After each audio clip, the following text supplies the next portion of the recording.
요한계시록 2장 3장의 말씀에 보면 예수님께서 소아시아에 흩어져 있는 7교회에 말씀하신 내용이 나타나고 있습니다. 이때 소아시아의 7교회는 오늘날로 말하면 이 지구상에 있는 모든 교회를 대표한다, 이렇게 볼 수 있겠습니다. 그래서 오늘 2장 8절부터 11절에 예수님께서 서머나 교회를 향해서 말씀을 하셨는데, 이것은 곧 서머나 교회를 통해서 오늘 우리 교회에 말씀하고 있다, 이렇게 볼 수가 있겠습니다. 그래서 처음에 이 서머나 지역은 어떤 지역이었고, 그리고 서머나 교회는 누구에 의해서 세워졌는지, 그 교회의 실상에 관해서 처음부터 살펴보도록 하겠습니다. 이 서머나 지역은 7개의 도시 가운데서 지금까지 현존하고 있는 도시가 바로 서머나 지역이다. 다시 말하면 이 소아시아에 7개의 도시가 있고, 그 도시 가운데 한 교회들이 다 있었는데, 그 7개의 도시 가운데에서 지금까지도 잔존하고 남아있는 도시가 바로 이 서머나 도시이고, 그리고 교회도 마찬가지로 다른 6개 지역의 교회는 다 부서지고 멸망하고 없어졌지만은 여기 아직 서머나 지역에만 서머나 교회가 남아있다라는 얘기입니다.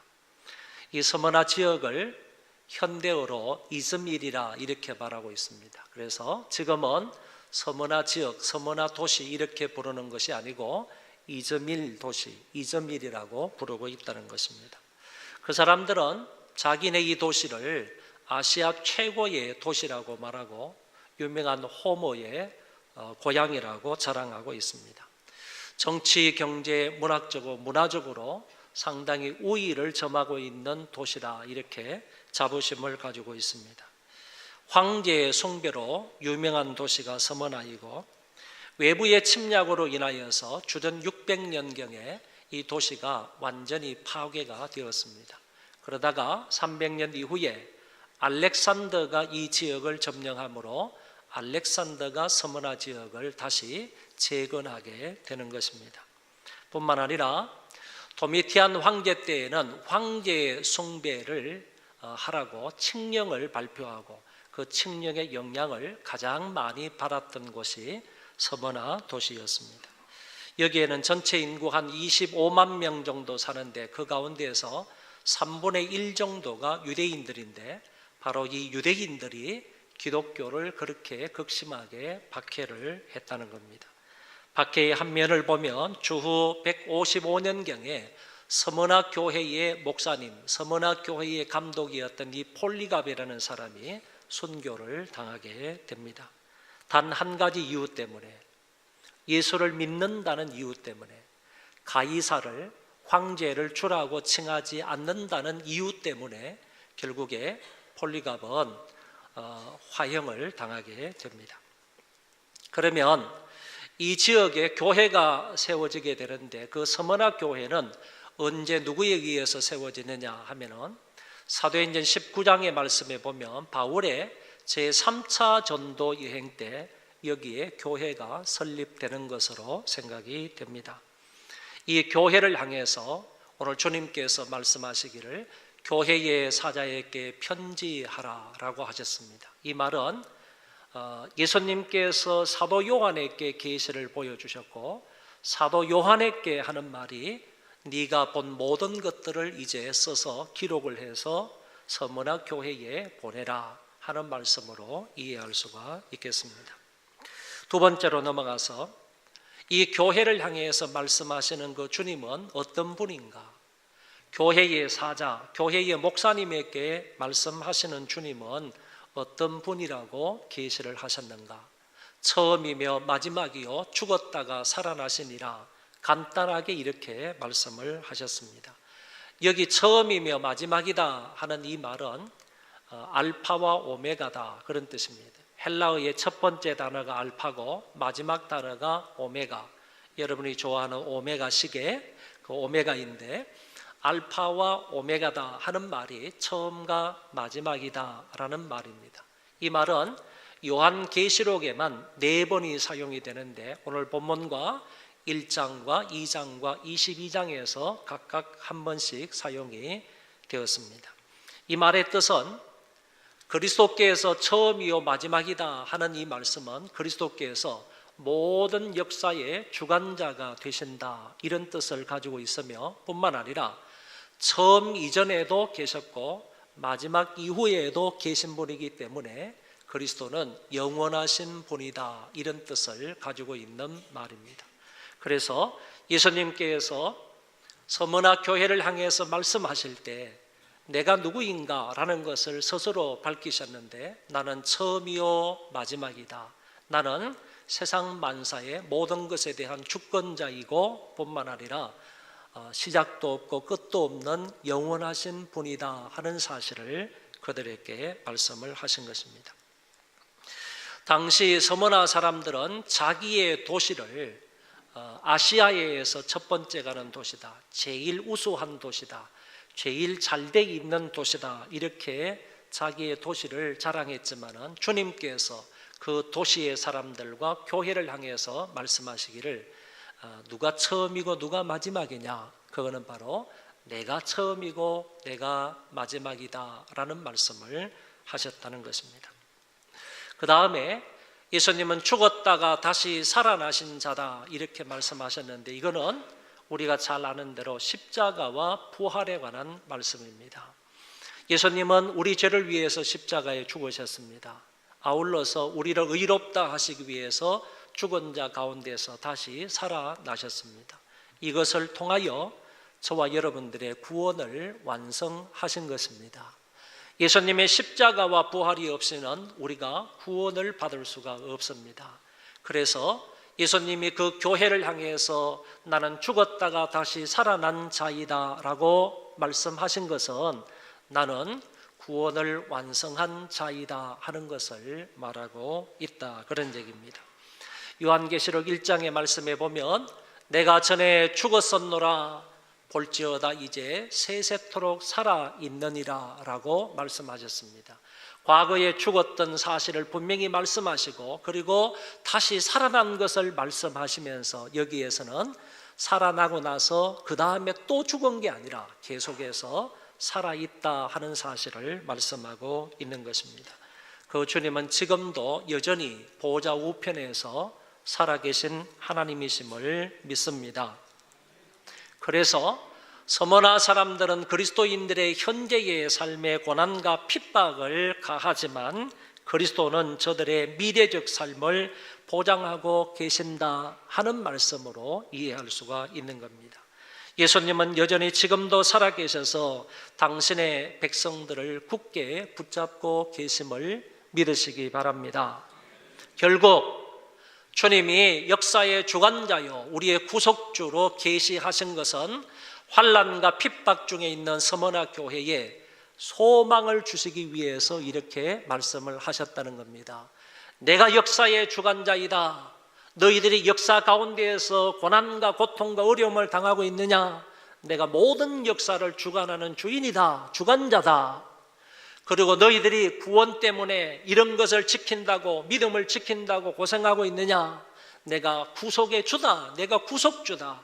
그러니 너희들 걱정하지 말고 염려하지 말고 이런 것에 대해서 의기소침하지 말고 믿음 떨어지지 말고 믿음 잃지 말고 굳게 서 있으라. 내가 이런 자이므로 내가 반드시 너희들과 함께하고 너희들을 도와주겠다 하는 격려조로 주님께서 자기 자신을 이렇게 계시를 하셨다는 말씀입니다. 한 단계 넘어가서 세 번째, 이 교회는 주님으로부터 책망을 듣지를 않았습니다. 오로지 칭찬만 들었던 교회였습니다. 칭찬만 들었던 교회가 7교회 중에 2교회인데 바로 그 중에 하나가 서머나 교회입니다. 어떤 내용으로 칭찬을 들으셨느냐 하면은 바로 그 밑에 있는 성경입니다. 내가 내 환난과 궁핍을 알거니와 실상은 내가 부요한 자니라. 자칭 유대인이라 하는 자들의 비방도 알거니와 실상은 유대인이 아니요 사탄의 회당이라. 이 교회는 로마 정부로부터 심한 핍박과 환난을 받았습니다. 아울러 3분의 1 정도 되는 그 도시의 유대인들로부터도 심한 고난을 받았습니다. 그래서 이미 이 교회의 성도들 가운데는 신앙을 지키다가 순교한 사람도 적지 않아 많이 있었다는 얘기입니다. 서머나라는 이 이름의 뜻은요, 부서진 향품이라는 뜻입니다. 부서진 향품 또는 깨어진 향품, 이 말만 들어도 그 교회가 얼마나 큰 환난과 핍박과 고난을 받았는지 알 수 있게 되는 것입니다.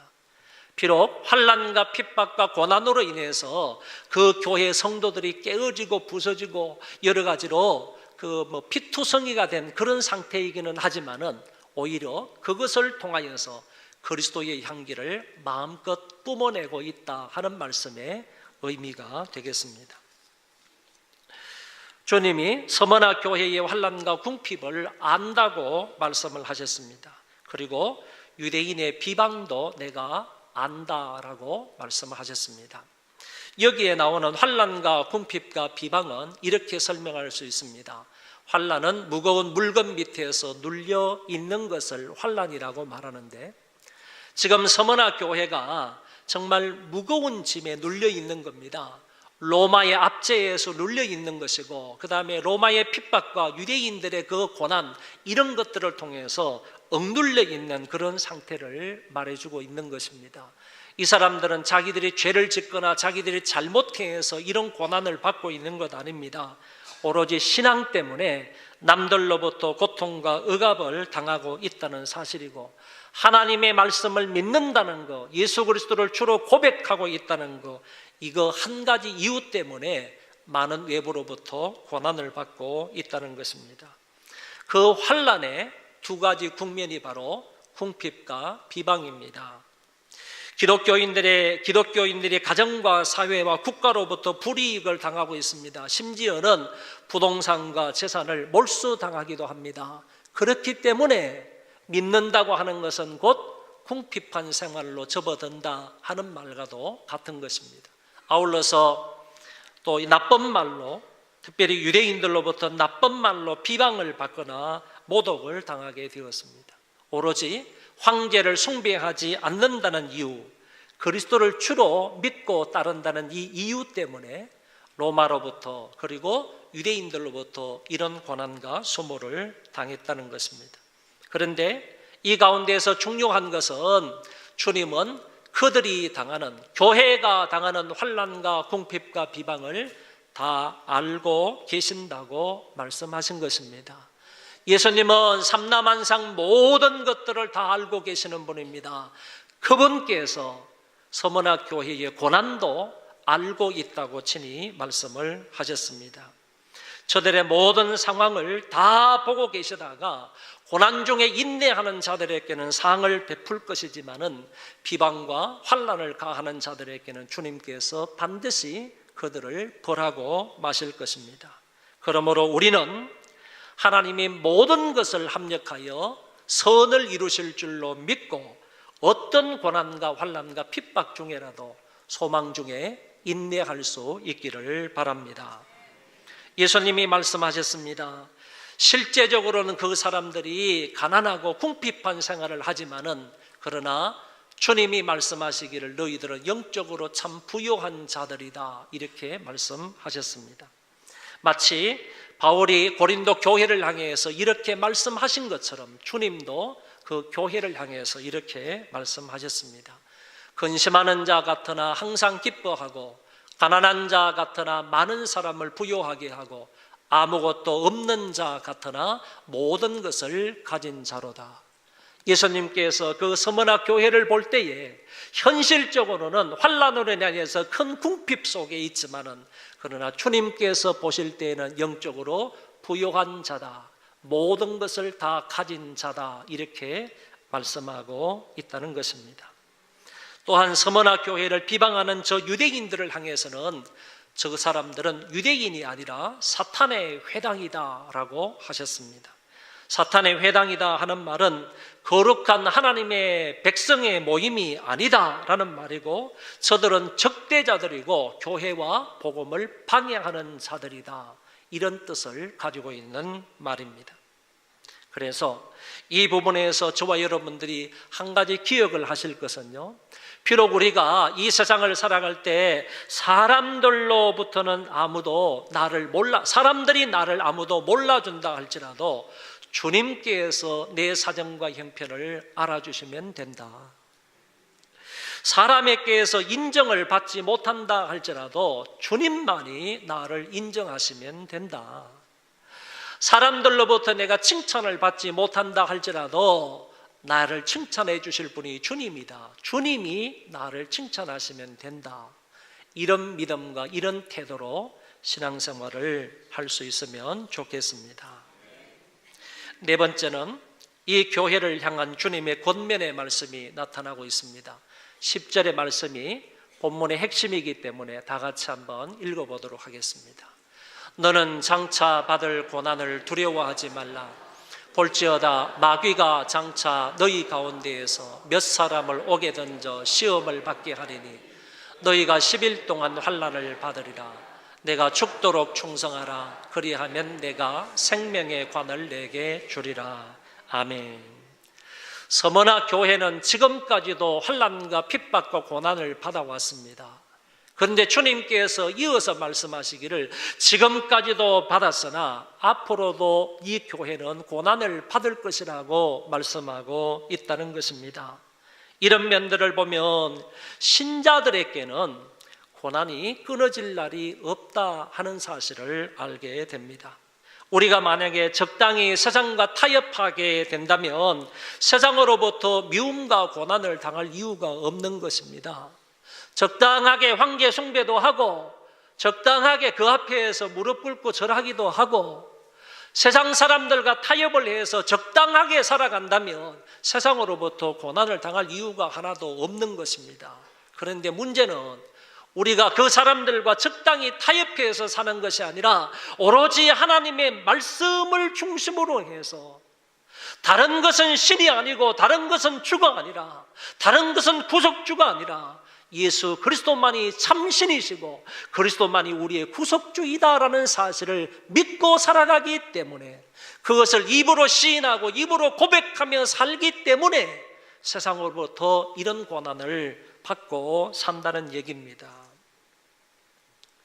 그리고 앞으로 마귀가 발악을 하면서요, 성도들 몇을 붙잡아서 옥에 던지고 말 것입니다. 그들은 10일 동안 환난을 받으리라고 했습니다.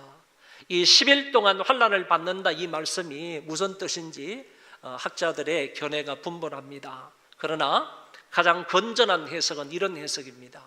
제한적이지만 10일이라고 그랬으니까 제한적이지만 매우 가혹한 시험의 기간이다. 그러니까 제한적입니다. 얼마 가지 않을 겁니다. 반드시 그와 같은 환난은 끝날 겁니다. 얼마 되지 않은 제한된 시간이지만은 그때 성도들이 받는 그 환난이라는 것은 정말로 가혹한 시험이 될 것이다. 그런 시험을 서머나 교회가 미래적으로 받게 될 것이다 하는 얘기입니다. 그런 가혹한 시험이 오더라도 너희들은 두려워하지 말라고 했습니다. 할렐루야. 여러분, 정말로 믿는 신자라면요, 시험 때문에 두려워하는 것이 아니라 정말로 잘 믿는 신자라면요, 내가 행여나 잘못하고 죄를 지어서 주님으로부터, 하나님으로부터 멀리 떨어질까를 두려워해야 하는 겁니다. 우리가 두려워해야 할 사항은 이거 한 가지밖에 없는 거예요. 세상의 핍박을 두려워하는 신자가 아니라는 겁니다. 세상 사람들이 어떤 것으로 우리를 가해한다 할지라도 그것 때문에 내가 두려워하는 것이 아니고, 내가 잘못하고 내가 죄를 지어서 하나님과 멀어짐으로 하나님께서 떨어질까를 우리는 두려워해야 한다라는 사실입니다. 그렇기 때문에 세상의 시험 때문에요, 신자들은 두려워해야 할 이유가 없는 겁니다. 믿으시기를 바랍니다. 미국의 유명한 정신분석학자들이 재미있는 실험을 하나 했습니다. 그 실험의 주제가 뭐냐 하면은 인간 본성과 환경이 주는 영향, 이런 주제를 가지고 이 정신분석학자들이 실험을 했는데, 한 병원에 이 신생아실이 있지 않습니까? 한 병원에 신생아실에 있는 아이들이 이제 많이 있습니다. 아기들이 많이 있는데, 신생아실에서는 아기가 한 명 울기 시작을 하면 덩달아서 옆에 있는 아기들이 다 그냥 크게 울음소리를 내면서 운다는 거예요. 그래서 이게 원인이 뭘까? 왜 조용하다가도 한 아기가 울기 시작하면 그 옆에 있는 아이들이 덩달아서 많이 우는데 왜 이렇게 울까라는 것을 이 정신분석학자들이 연구를 한 겁니다. 그거는 어머니 태중에 있을 때는 정말 안전하게 보호를 받고 두려움과 불안이 없고 있다가 이 태중에서 나와보니까, 세상에 나와보니까 이 새로운 환경인 겁니다. 이 새로운 환경에 이 아기들이 적응을 하려고 하다 보니까 거기에서 두려움과 불안이 생기는 겁니다. 그래서 이 두려움과 불안 때문에 이 아기들이 어떤 새로운 환경에서 이상한 것들이 만약에 주위에서 발생하면 그것 때문에 이 아이들이 불안해서 운다는 거예요. 그러면 한 아기가 울면 또 다른 아이가, 이건 어머니 태중에 있을 때의 상황이 아니니까 그것 때문에 또 불안해서 두려워서 또 아이들이 운다고 합니다. 그런데 잘 보십시오. 그러면 이렇게 이 신생아실에 많은 아이들이 갑자기 여러 아이들이 울게 되면 이 아이들을 어떻게 조용하게 시킬 수가 있겠는가? 어떻게 이 아이들의 두려운 마음이나 불안한 이런 마음들을 없앨 수가 있겠느냐? 이 정신분석학자들이 연구를 해서 이렇게 실험을 한 겁니다. 그러면 태중에 있을 때, 아이가 엄마의 태중에 있을 때 그 심장의 고동 소리를 아주 정밀한 기계를 통하여서 엄마의 심장 고동 소리를 녹음을 한 겁니다. 그 녹음을 해가지고 그것을 우는 아이들이 있는 신생아실에 갖다 놓고 조용하게 은은하게 엄마의 심장 고동 소리를 녹음한 것을 틀어줬더니만은 신기하게도요 아이들이 울음소리를 그치더랍니다. 그래서 그 아이들이 조금 후에는 평화롭게 다 잠을 잤다라는 그런 보고를 보았습니다. 신생아들은 새로운 환경에 대한 두려움과 불안을 가지고 있는 것입니다. 그런데 아기들에게 근원적인 환경인 모태를 경험시켜 줌으로 인해서 그들의 두려움과 불안을 해소시킨다는 얘기입니다. 여러분, 이것을 근거로 해서 말할 수 있는 것은 모든 인간들은 세상에 태어남으로 인하여서 불안과 두려움을 느끼게 됩니다.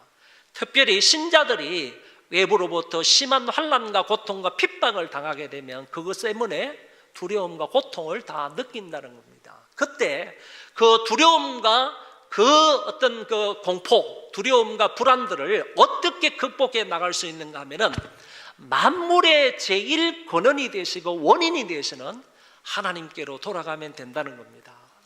하나님께로 돌아가고 그 다음에 풍성한 평안함을 가지고 계시는 우리 예수님에게로 우리가 돌아가게 되면요 그 안에서 진정한 평안과 자유를 누릴 수 있다는 얘기입니다.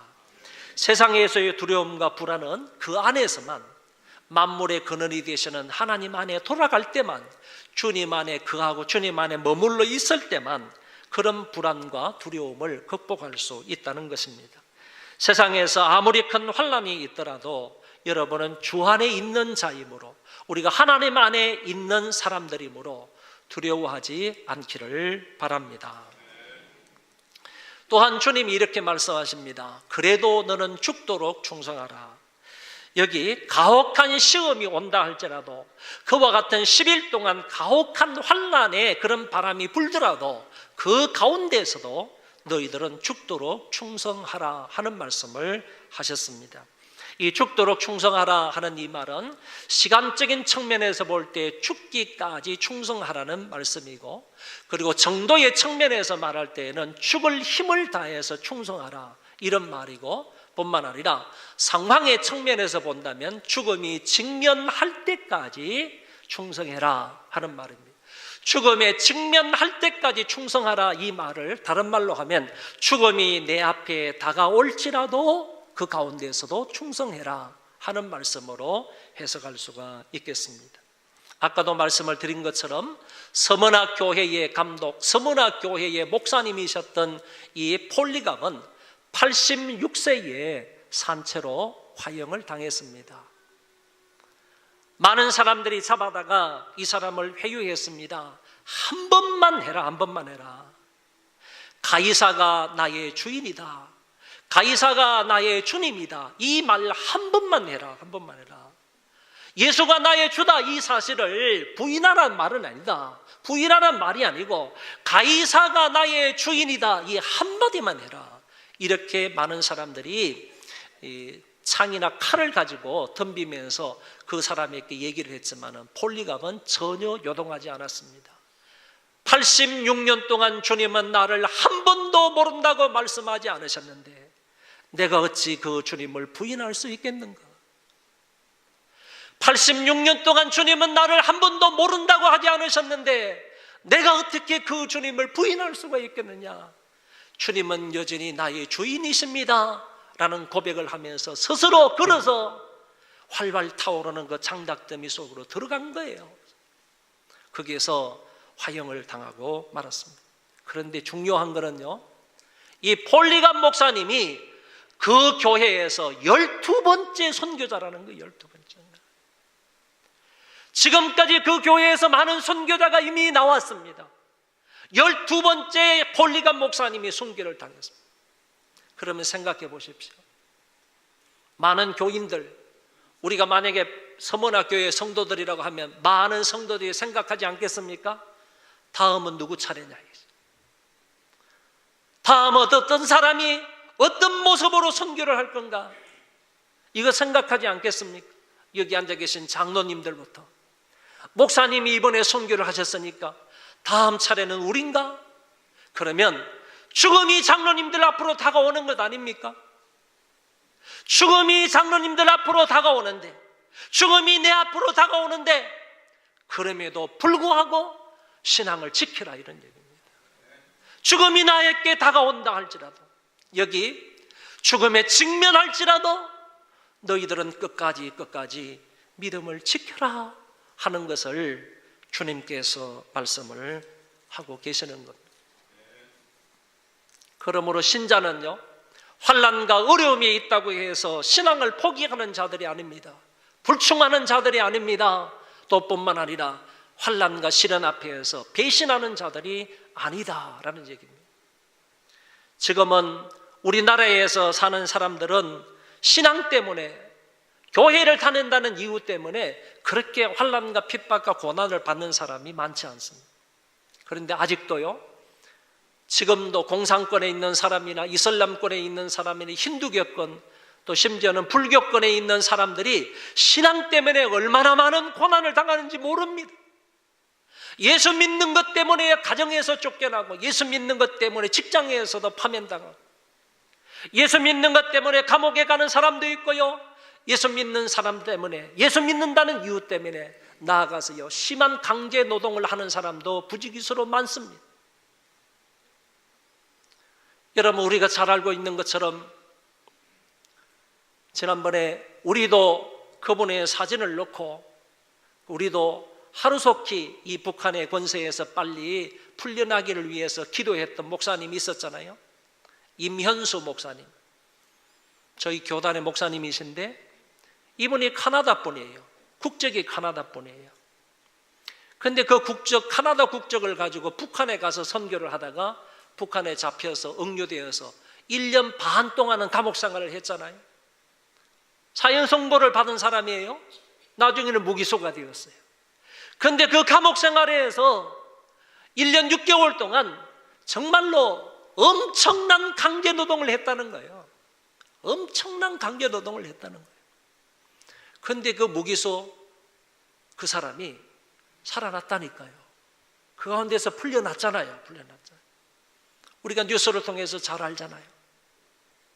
그분께서 8월 12일 날, 8월 둘째 주입니다, 우리 교회에 오셔서 설교를 하실 거예요. 이분 모시기 쉽지 않습니다. 선배님이니까 사정사정 해가지고 부탁을 해서 너무 바쁘시니까요. 지금은 IT가 계십니다. IT에 계시면서 거기에서 지금 선교하고 계시는데 8월 12일 날 1부 예배하고 2부 예배, 1부 예배도 설교하시고 2부 예배에도 설교하시기로 되어 있습니다. 그분의 말씀을 여러분 들어보시기 바랍니다. 지금도 이 공산권 안에서는 정말로 어렵게 자기의 생명을 내어놓고 신앙생활하는 사람이 부지기수로 많다는 거예요. 그 사람이 풀려나서요, 사과 하나를 놓고요 1시간 동안 감사기도 했다. 사과 하나를 주신 하나님의 은혜가 너무너무 감사해서 1시간 동안 그 사과 하나를 붙들고 감사기도를 했다 하는 말씀을 들었습니다. 여러분, 어쨌든 정말로 이와 같은 고난과 이와 같은 어려움과 이와 같은 환난 중에도요 끝까지 신앙을 지키고 있는 사람들이 있다라는 사실을 우리는 생각을 하시고요, 어떤 상황 속에서도 저와 여러분은 끝까지 신앙을 지킬 수 있기를 바랍니다. 마지막 5번째, 이기는 자에 대한 주님의 약속이 무엇인가? 귀 있는 자는 성령이 교회들에게 하시는 말씀을 들을지어다. 이기는 자는 둘째 사망의 해를 받지 아니하리라. 여러분, 모든 교회들에게 하시는 말씀을 성령께서 하시는데, 모든 교회들에게 말씀하시는 성령의 이 음성을 오늘 우리는 들어야 합니다. 여기에서 제가 이런 하나의 도표를 좀 만들어 봤어요. 이게 이제 무슨 말이냐 하면은, 우리는 귀로 들어야 되는 거예요. 하나님의 말씀을 귀로 들어야 돼요. 들을 수 있는 귀가 있어야 된다는 거죠. 하나님의 말씀을 귀로 잘 들어야 그 말씀이 내 마음으로 내려가는 거예요. 마음으로 말씀이 내려가야 그 마음에 있는 말씀대로 우리는 행동하게 되는 거예요. 이렇게 계속적으로 마음에 있는 말씀대로 행동하고 손발이 움직임으로 행동하고 이렇게 갈 때에 우리의 신앙 인격이 형성이 된다는 거예요. 그러니까 우리 안에 아름다운 신앙 인격이 형성이 되려면요, 듣는 것부터 잘해야 된다는 거예요. 하나님의 말씀을 듣지 않으면 절대로 믿음이 생기잖아요. 하나님의 말씀을 듣지 않으면요, 절대로 우리의 신앙 인격이 아름답게 될 수가 없다라는 사실입니다. 제가 언젠가도 말씀을 드린 것처럼 기독교는 듣는 데서 출발하는 종교입니다. 하나님의 말씀을 들음으로 믿음이 생기는 것 아닙니까? 들으면 믿음에서 나는 것처럼 믿음은 들음에서 나는 것 아닙니까? 하나님의 말씀을 듣는 데부터 시작하는 종교가 기독교인데, 불교는 그 반대로요, 탑돌이 하는 종교예요. 불교는 엎드려서 절하는 종교예요. 행동하는 종교란 말이지, 행동하는 것으로부터 출발하는 종교가 아니에요. 우리는 하나님의 말씀을 귀로 듣는 데부터 출발하는 종교가 기독교입니다. 그래서 예배 시에요, 조는 것은 영혼을 마귀에게 맡기는 거다. 제가 이거를 누차 얘기를 했습니다. 한번 따라 합시다. 조는 것은 영혼을 마귀에게 맡기는 것이다. 졸면서요, 하나님의 말씀을 들을 수 없기 때문에 신앙 인격이 형성이 안 된다, 그 말입니다. 믿음이 자라지를 않는다는 얘기입니다. 제가 언젠가 여러분들에게 이런 제목으로 설교를 했습니다. 졸면 죽는다. 오죽하면 이런 설교를 했겠냐고요. 그러니까 졸면 죽는다는 설교를 하는데도 그 시간에 졸고 있어요. 제가 이런 말도 한 적이 있습니다. 30년 동안 훌륭하게 목회를 잘 하신 합동측의 어떤 목사님이 30년 동안 목회를 다 하시고 난 이후에 자기의 목회 경력을 책으로 하나 썼습니다. 그 책이 빨간 커버로 되어 있는 목사의 적, 목회의 적이라는 그런 책입니다. 그런데 여기에서 이 목사님이 후배 목사들에게 권고하고 있는 말이 있습니다. 후배 목사님들에게, 당신들이 목회할 때는 절대로 하지 말아야 할 첫 번째 사항이 있다. 목회하면서 절대로 이것만은 하지 말라. 목회의 금기사항 1호를 말씀하셨는데, 그 책에서요, 목회의 금기사항 1호, 잠자는 성도를 깨우지 말라. 자기는 30년 동안 어떻게 하든 조는 성도들, 비실비실한 성도들을 좀 깨워가지고 하나님의 말씀을 듣고자 백방으로 노력을 했지만은 결론은 안 되더라는 얘기입니다. 그래서 안 깨우고 그냥 그대로 내버려 두는 것이 다른 사람이 은혜 받는데 더 유익하다. 이렇게 해서 그 목사님이 후배 목사들에게 하는 말씀이 그 말씀이에요. 그 목사님도 오죽하면 그런 얘기를 하셨겠냐고 저는 그런 생각이 들어요. 금기사항 2호가 뭔 줄 아세요? 여러분 시험 될까 봐 싶어서 말은 안 하겠습니다. 그 책을 읽어보세요. 그러니까 정말 조는 것은 죽는 거예요. 죽는 거예요. 그러니까 이런 생각과 이런 마음을 가지고요, 예배 시간에 어떤 일이 있어도 졸지 말아야 되는 거예요. 정신 바짝 차리고 하나님의 말씀을 들어야 믿음이 들음에서 난다 하는 말씀을 경험할 수 있게 되는 것입니다. 오늘날 교회는 성령의 세미한 음성을 들을 줄 알아야 됩니다.